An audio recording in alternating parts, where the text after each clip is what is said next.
Buenas noches, soy Jorge Luis Zuxdorf y bienvenidos al episodio número 15 de La Huella OVNI. Gracias por estar ahí del otro lado, gracias por sus preguntas, porque el alma de este programa son ustedes, son sus dudas, sus preguntas, sus conclusiones, así que gracias por hacerlas llegar. En redes me encuentran en Instagram como @jorgeluisoficial. Ahí tengo diferentes videos que voy colgando de algunas de las investigaciones que he hecho a lo largo de mi vida. Y en Twitter soy @jorgeluis_s_77. Y ahí es nuestro órgano de comunicación. Ahí me mandan preguntas, dudas, temas de los que quieran que hablemos. Para eso recuerden poner el hashtag La Huella OVNI, numeral La Huella OVNI, y ahí nos comunicamos. Bueno, vamos adelante con el episodio número 15.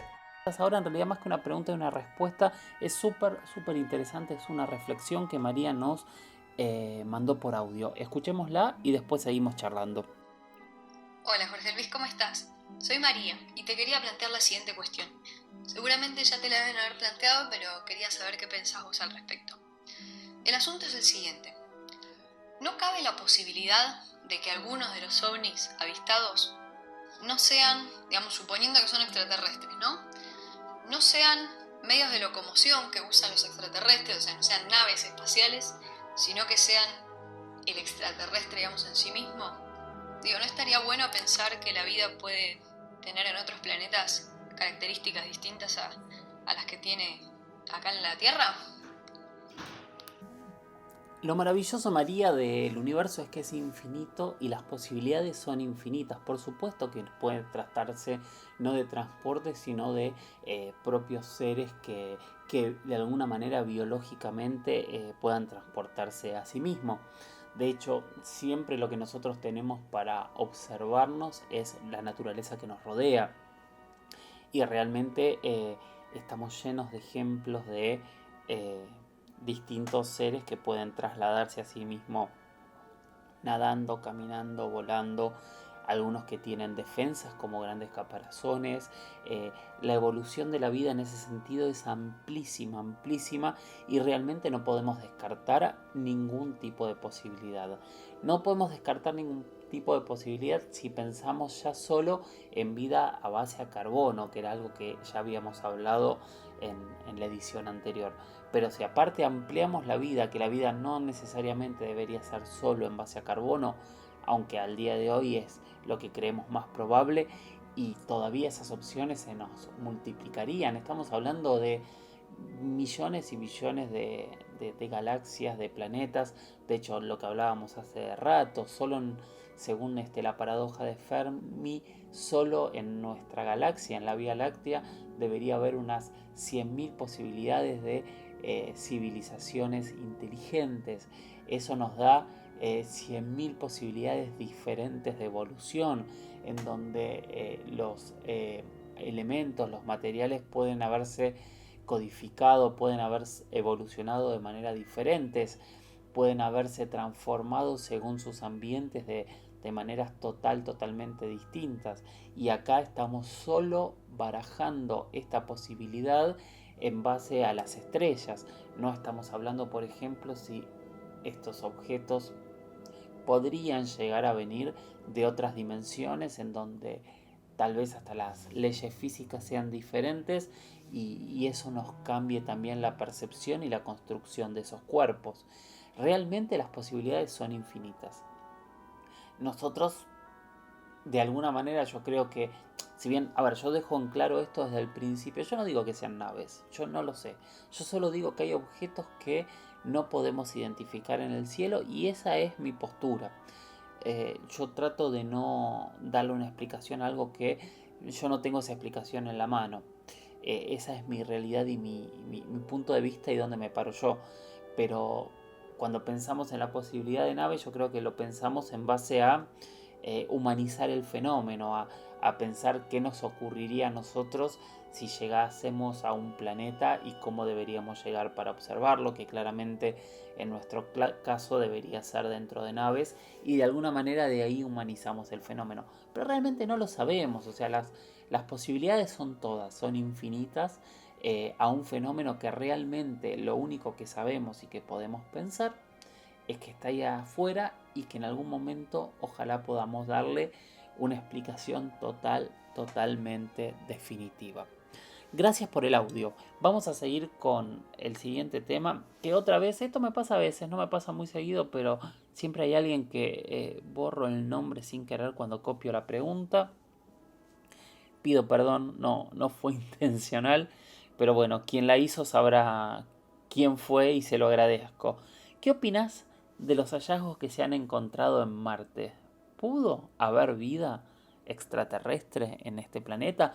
¿Pudieron haber existido los verdaderos, únicos y originales marcianos?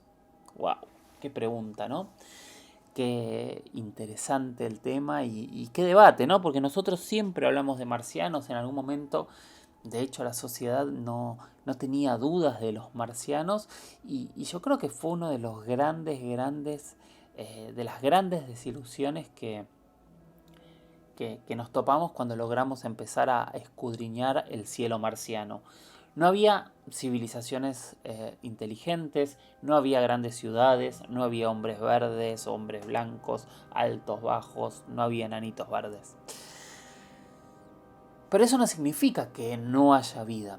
Volvemos a hablar otra vez de lo mismo. Vida y civilizaciones no es lo mismo, no son sinónimos. De hecho, en la Tierra, antes de la construcción de una civilización tecnológica, que podemos hablar de que nosotros venimos construyendo nuestra civilización tecnológica en los últimos 6.000, 7.000, 10.000, 15.000 años, estamos hablando de nada en la historia del planeta. Estamos hablando, si calculamos que la vida del planeta son 24 horas, estamos hablando que nosotros aparecimos en los últimos segundos del último minuto. Somos una porción muy ínfima de la historia del planeta, así que nuestro planeta ha tenido por muchísimos millones de años vida sin posibilidad de civilizaciones tecnológicas. Así que lo más probable también es eso, ¿no? Que cuando empecemos a encontrar vida, si es que algún día empezamos a encontrar vida, encontremos microorganismos, diferentes pequeños elementos que sean vida, pero no necesariamente una civilización.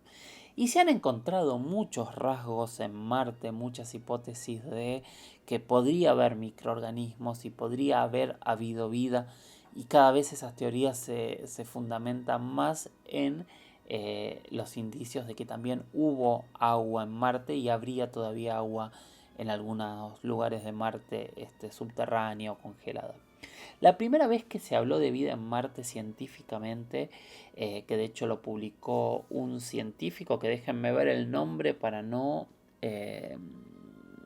equivocarme, es Gilbert Levin, que fue un ingeniero investigador que trabajó en las Viking. Las Viking fueron las primeras sondas que amerizaron.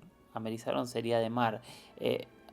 Amerizaron es de mar. No sé cómo sería aterrizar en suelo marciano. ¿Martirizar será? Busquémoslo y discutámoslo.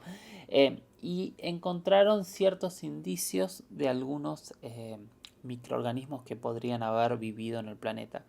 Últimamente, con la vuelta a Marte, después de las misiones Pathfinder a principios de los años 2000 o fines de la década del 90, y todo lo que se fue avanzando después con la llegada de diferentes robots, diferentes sondas, y todo este planteo de que el hombre llegue a Marte, se han encontrado cada vez más indicios, porque todavía no son pruebas, de que podría haber algún tipo de organismo que haya vivido en Marte. De hecho, hay toda una hipótesis que esos mismos organismos podrían haber sido los mismos que llegaron a la Tierra millones de años después. De hecho, hablábamos con Lady Huesos de eso hace poquitos minutos en la primera parte del programa. Así que sí, hay opciones de que en Marte haya habido vida. Hay opciones de que en Marte todavía haya vida, pero no la vida que esperamos, no encontrar grandes ciudades, sino seres microscópicos, pero son indicios de vida y son el inicio o el fin de algo, ¿no? Se cree que en Marte también podría haber tenido atmósfera. Lo que pasa es que para la vida como la conocemos nosotros hoy en la Tierra, necesitamos la generación de atmósfera, o sea, necesitamos gases alrededor del planeta que nos protejan. ¿De qué? Primero que generen lo que se llama efecto invernadero y que logre el efecto invernadero lograr que la temperatura se estabilice. En lugares donde no hay atmósfera, cuando les da el sol de día, la temperatura puede subir cientos o miles de grados y cuando ya no tienen luz, la temperatura no se guarda y la temperatura puede bajar a cientos o miles de grados también. Eh, entonces, lo primero que necesitamos es una atmósfera que nos proteja del efecto invernadero. Después, la atmósfera debería filtrar los rayos del sol que son malignos para la vida, por lo menos para la vida como nosotros la conocemos hoy. Hay muchísimos rayos que a nosotros nos matarían y hoy nuestra atmósfera nos protege como escudo. Y tercero, este mismo escudo es el que hace que la gran mayoría de los bombardeos de meteoritos no lleguen a la Tierra y se disuelvan en el cielo, que es lo que vemos nosotros que llamamos estrellas fugaces. Entonces hay una combinación que para algunos podrá ser casual, para otros causal de generar vida. Se cree que Marte en algún momento pudo haber tenido algún tipo de atmósfera, pero al tener una masa inferior a la terrícola, esa atmósfera se fue perdiendo y bueno, dejó el planeta desprotegido y eso podría haber sido uno de los temas que terminó con la vida o con la posibilidad de una evolución más grande de la vida en Marte.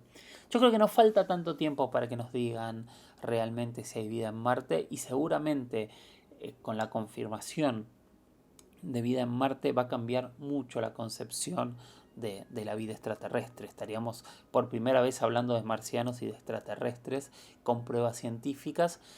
Y obviamente faltan millones de investigaciones y muchísimos pasos para llegar de un microorganismo a una civilización tecnológica. Pero es un gran paso, un paso mucho más grande de lo que nosotros podríamos llegar a suponer.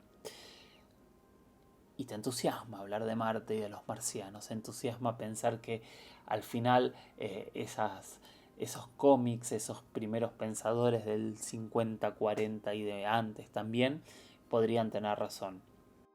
Nosotros debatimos cada uno de los temas que estamos escuchando por redes. En Twitter yo soy Jorge Luis con doble S _77 y ahí hablamos con el hashtag La Huella OVNI. Ahí vamos colocando imágenes, vamos debatiendo entre todos y vamos discutiendo e intentando llegar a conclusiones. Vamos a continuar ahora con preguntas y respuestas. La semana pasada apareció una pregunta que alguien publicó en las redes con el hashtag La Huella OVNI, que fue, déjenme buscarlo, Lucas Riff, que preguntó: ¿nunca se pudo saber lo que pasó y si se lo relaciona con los ovnis? ¿Qué pasó con el vuelo de Malayan Airlines?, preguntó. Y a partir de ahí empezaron a aparecer muchísimos comentarios. De hecho, vi algunos que no sabía y que intenté investigar. No llegué a grandes conclusiones, como que había científicos en el avión, muchísimas cosas. Pero bueno, vamos a ir por partes. Es un tema que lo estamos tocando casi de refilón, pero interesó tanto, incluso a mí me interesó también tanto, que me pareció que era buenísimo hablarlo. El vuelo 370 de Malayan Airlines partió el 8 de marzo de 2014 con destino a Beijing. El vuelo despegó de Kuala Lumpur a las 0:41 de la madrugada hora local y debía llegar a Pekín a las 6:30 de la mañana de ese mismo día. Cerca de 1 hora y media después de haber partido, perdió comunicación, después se lo perdió de los radares y nunca más se lo encontró.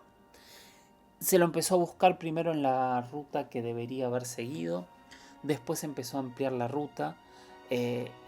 Diferentes controladores aéreos de todo el mundo lograron generar conclusiones muy distintas, de cuántas horas estuvo en contacto, de cuánto tiempo se lo vio, de si había virado para el lado opuesto, qué es lo que había pasado. Entonces a partir de ahí se empezó a plantear si el vuelo había sido secuestrado, si había sido un suicidio, y por qué no había aparecido, y hasta el día de hoy, año 2020, no apareció.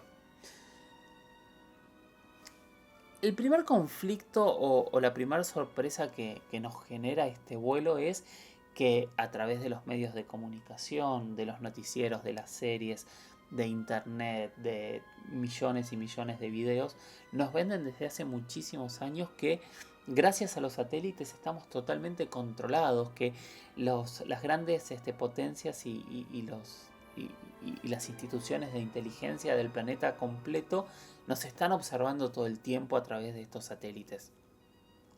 La realidad que demostró este vuelo es que el mundo sigue siendo muy grande y no sabemos nada. No tenemos idea. Hasta el día de hoy no sabemos qué es lo que ocurrió con el vuelo, y sí sabemos que se coloca entre uno de los misterios más grandes de la aviación, junto con el Triángulo de las Bermudas, con Amelia Earhart, con tantos pilotos y aviones que han desaparecido en tantos puntos del mundo. Lo que sorprende es que con el nivel tecnológico que hoy tenemos, que sigue ocurriendo lo mismo, nos coloca en un lugar realmente complejo, y que nos deja como otra vez en el inicio, ¿no? No sabemos todo. ¿Podría estar relacionado con el fenómeno ovni? Hay ciertos mitos y relatos de aviones que han desaparecido y que tienen que ver con el fenómeno ovni. Obviamente no hay pruebas demasiado fuertes, y claramente varios aviones que han surcado el Triángulo de las Bermudas es el punto donde más se habla de ovnis desaparecidos con el fenómeno. Hay en diferentes países también relatos incluso con testigos, relatos incluso oficiales de aviones de combate que habrían combatido con diferentes objetos voladores no identificados. Hay vuelos civiles como el que contaba la semana pasada nuestro amigo Alfonso Salazar, que incluso habrían chocado con algún objeto en el aire. Esto ocurrió en México en el año 94, por ejemplo. Entonces hay muchos fenómenos relacionados con vuelos y aviones, y por supuesto hay muchísimos pilotos que han visto cosas extrañas. Pero un secuestro de una nave comercial con más de 239 personas en su interior es algo que no había ocurrido. Y que de alguna manera se relaciona con la serie Lost, ¿no? Un avión que desaparece encima en ese mismo lugar del mundo, y hasta el día de hoy solo se han encontrado algunos pocos fragmentos de algo que alguien podría llegar a decir que podría ser parte del avión. Realmente no sabemos nada. No sabemos si el avión fue abducido, si el avión fue derribado por un misil sin querer, si realmente en el avión volaba gente que necesitaban que desapareciese, si había un grupo de personas que quiso escaparse, si el avión aterrizó en alguna isla con alguna pista de aterrizaje secreta y nadie lo sabe. Lo más probable es que haya sido la tragedia y que el avión esté hundido en medio del océano Índico, se cree, pero tampoco se tiene tan claro, y tampoco se entiende por qué dobló para el otro lado. Sí, con el tiempo se descubrió que tiempo antes del vuelo, un mes antes, el piloto había realizado simulaciones de vuelo en la zona donde finalmente se habría estrellado el avión. Eso en algún punto planteó la hipótesis de que el piloto se habría querido suicidar, pero nadie encontró ningún motivo para que este piloto, que tenía casi 20.000 horas de vuelo, quisiese suicidarse. Entonces todo es un misterio. Es un misterio que si no se encuentra el avión nunca sabremos exactamente qué fue lo que ocurrió.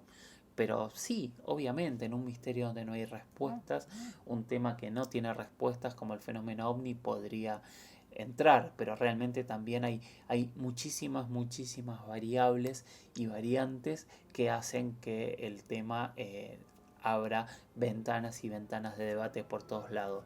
¿Qué piensan ustedes de esto? Numeral, la huella ovni, ahí empezamos a discutir sobre el vuelo 370 y cuál fue su destino final y real. Última pregunta de esta tanda es la de Maxi Alarcón, que vuelve a plantear un tema que hemos hablado muchas veces y que me parece interesante seguir hablando y que nos ayuda a seguir repensando todo.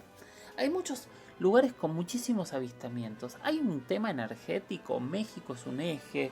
En Argentina podemos hablar de Victoria, que ya nos va a hablar en un rato Silvia Pérez Simondini. Podemos hablar, por supuesto, de Capilla del Monte. Y son hipótesis. Hay mucha gente que cree que realmente hay lugares que son más energéticos. Algunos lo vinculan con algún tipo de material, de mineral que hay en esas regiones y que ese mineral generaría o recargaría la energía de alguno de estos objetos. Otros hablan que son lugares donde se han generado portales interdimensionales y se pueden ver más cosas por eso. Muchos hablan que al haber tantos casos la gente está más atenta.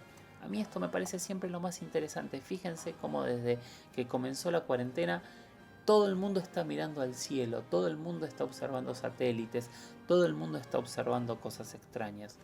Yo siempre voy por esta hipótesis, ¿no? Porque las otras no puedo sostenerlas, aunque sí hay en muchos estudios, incluso hablamos en los primeros episodios de las líneas Ley, que son líneas por las cuales podrían llegar a movilizarse estos objetos, según otra teoría, ¿no? Por supuesto, nada de esto es seguro.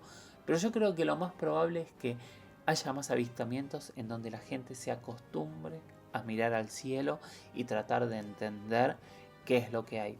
Así que miremos nosotros al cielo, hagamos de nuestras comunidades, de nuestros lugares, uno de estos sitios de grandes, grandes avistamientos. Preguntas, preguntas y más preguntas. Es lo maravilloso que tiene la temática ovni. No sabemos qué hay allá arriba. Hay gente que cree estar segura, hay gente que cree estar segura de que no hay nada, hay gente que cree estar segura de que tiene contactos, hay gente que cree estar segura que no nos visitan, hay gente que cree estar segura de que nos visitan, hay gente que cree estar segura que hay fragmentos de la sociedad que tienen acuerdos con algunas de estas civilizaciones. ¿Qué cree cada uno de ustedes? ¿Qué piensan que realmente hay de verdad en torno al fenómeno ovni? Nosotros acá no estamos para darte conclusiones, estamos para darte herramientas para que vos puedas sacar tus propias conclusiones. Gracias por estar, gracias por escucharnos. Soy Jorge Luis Zuxdorf. Recordá que me seguís en redes. En Instagram soy @JorgeLuisS_oficial. En Twitter soy @JorgeLuisS_77. Y con el hashtag La Huella OVNI, todas tus conclusiones, reflexiones, pensamientos, temáticas de las que quieras escuchar. Gracias y hasta la próxima. Chau, chau.